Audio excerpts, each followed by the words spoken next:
Hi, we're LibraLibra and you're watching TLS and this is Fashion Friday.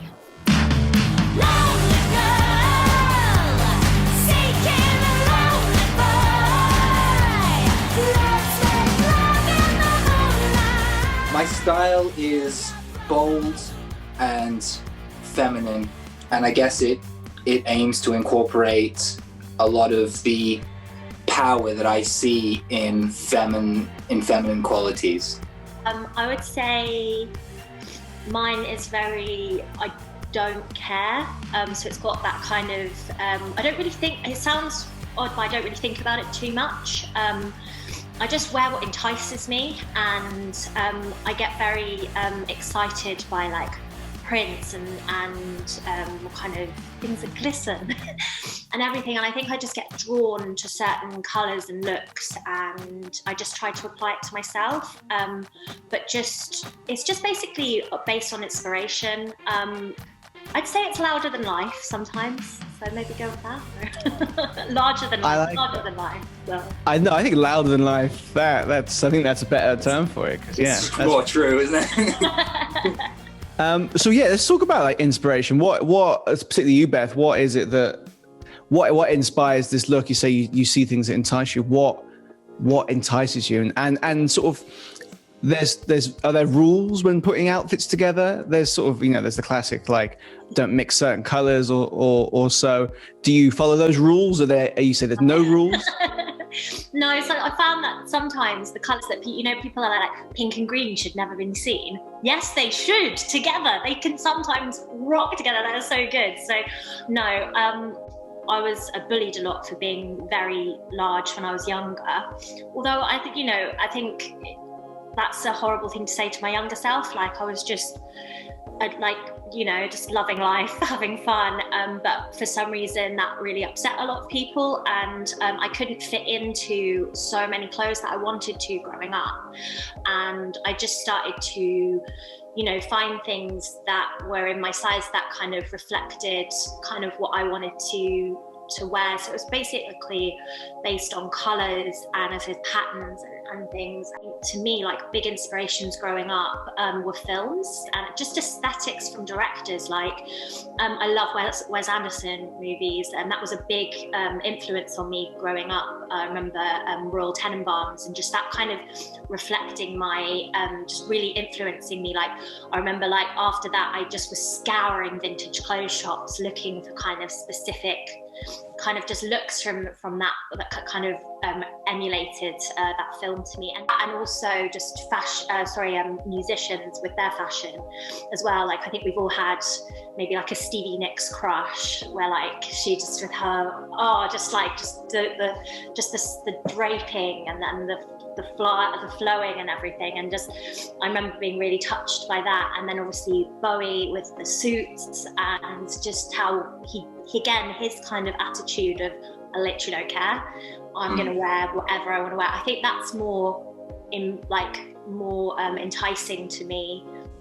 You mentioned Bowie, and of course Bowie was pushed the envelope for androgyny, I think. And I think Guy, you're safe to say you've maybe not borrowed, it's the wrong word, but I think you've been inspired by that kind of thing, and like your hair and the dress you're wearing today. Do you want to talk a bit about what sort of that means to you? And all of the influences that Beth named are exactly the same for me. But I guess for me, a lot of the way I dress is very constructed, at least for the stage. And at least it was when we started doing the band, because the way I dress is informed by being a queer person who was closeted for a very long time. So I, like growing up, could only really express this part of myself by liking 9 Inch Nails and wearing eyeliner. That's about as far as I could go that was safe for me to do in the 90s in Australia.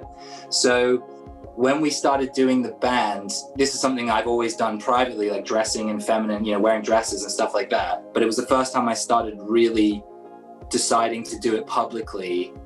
And so it was a very conscious decision to try and express those parts of myself so people watching us would feel included, not just queer people, but anybody who has ever felt rejected or felt like an outsider. I kind of wanted to, before we'd even play a note, for them to look at us and sort of get a feeling that they will be okay and accepted and part of what we're doing. But now, after a few years of like really publicly dressing this way, it's more towards where Beth is, where I try not to think about it at all, and I just wear things that make me happy now. I think that takes a very confident person. I think maybe you wouldn't maybe describe both of yourselves as that, but I think to have that attitude is it. I think you should feel very proud of yourselves. Like, I don't think everybody could do that. Could just be like, I like it, I'm going to do it. That's a brave move, I think. It was a scary thing to start doing, but a lot of the confidence of being able to do it came from joining a band. Like, I knew Beth and Joe before I joined the band, and I'd seen Beth perform and was a big fan, and we were friends. And it was just like, how can I turn up? Because look at her, like, look at the stuff that Beth wears. It's like, it's so bold. And I was like, she is putting herself out there 100%, not holding anything back. And I wanted to support that ethos as well. And I think that they created an environment where it was just like, our band is going to be about inclusivity and people expressing themselves. And it just felt like the right thing to do because of the atmosphere that they created before I joined and since, which is a really nice thing to be part of. Do you guys dress like this off stage as well as on stage? I mean, you obviously come to this interview now dressed like this. Is there a difference? Because I know, like, sort of one of the rule of like being a performer is, you know, you get changed into an outfit and that's your performing outfit. Is that the same thing for you, or is it like, I'm going to wear this Monday, Tuesday, Wednesday, and then Friday I'm also going to wear it? Yeah, I try and wear this as much as possible. The only times I wouldn't is if I was like at my job's work. Like, if I was wearing this in my work suit, I think. What about you, Guy? Now, yeah, kind of. It's weird because I think my style is changing over lockdown. Like, I don't know, the first couple of lockdowns, I was just like in the same disgusting jumper for like 3 weeks in a row. And I just looked like a mess. And I grew a beard at one point because I was like, what's the point? But this time around, I just kind of was like, I'm just going to dress up for me. So I've been dressing like this every day, whether I could leave the house or not. But it just helps to regulate the day and like a lot of things. I think it's just, you got to do it for yourself at the end of the day, I think. Yeah, I think Guy is a good point, keeping you sane. It's sort of, I think, having a little bit of a routine, even if it is just putting clothes on, I think that's really beneficial. Have you guys got a grail, like a piece of clothing or a piece of sort of something you can wear that you just like, I want that hat that so-and-so had on at this performance? Is there like a thing that you just like, I want that? I found a brand that I'm really obsessed with. And as far as I can tell, they only exist, I think, in Korea, where they're from. And it's not my only style that I'm into at the moment, but it's just something I really like, the way they combine the masculine and feminine. It's like women's business suits and stuff like that. Can you see it? Oh, that's nice. It's very nice stuff. Yes. It's like simple colors, like 2 bold colors, really nice lines. It's just like really simple things done really well. So I've just been gagging over these for a long time, and I can't figure out how to get any into my life. And it's making me sad. Is there any brands you're super into at the minute, Beth? So basically, our friend Maria, and she's down as Chain of Fools on Instagram. She like makes chains. So she's made this. I just basically she just makes chokers and like kind of almost like actual tops that are made out of chains and stuff. Wow. So kind of like, I just love kind of handmade kind of items and kind of statement pieces. So yeah, if I could get a Chain of Fools to commission me a piece, I would be happy with that. Fantastic. Yeah. What's your favorite fit? What's your favorite outfit that you've had? A while ago, I got the material for this, and it's all like, it's like really heavy sequin, grey and silver sequins. And I got this amazing woman, Anna in Brighton, to make like a floor length draped kimono out of the material. and I used to wear it a few times on stage. I've worn it a few times on stage in an older act that I was in, and I still have it in my bedroom. It's hanging up. It's a prized possession of mine. I just love it. My favorite piece. Do you know, it's somewhere between, I have like this dress, it's like a two-tone dress that's like split down the middle with kind of, can't remember the name, paisley looking patterns on it that is like the inverted color. I just like that as a thing because it plays into the idea of like balance, you know, it's kind of a representation of that idea. That's what it means to me as a symbol, I guess, in a subtle way when I wear it. I like that. But in terms of a fun piece of clothing, I have this ridiculous cat suit that I've worn a couple of times that I think I wore it at the PRS show we did and when we played Heaven, and it's like sheer and studded and the most ridiculous, it's the most outlandish piece of clothing ever. Like it's ridiculous. I think I just wore it to challenge myself to see if I would have the goal to wear it, and apparently my ego is actually that big. So you look amazing and I love it. Have you guys got any fashion faux pas that you can that come to mind? Have you ever gone too far?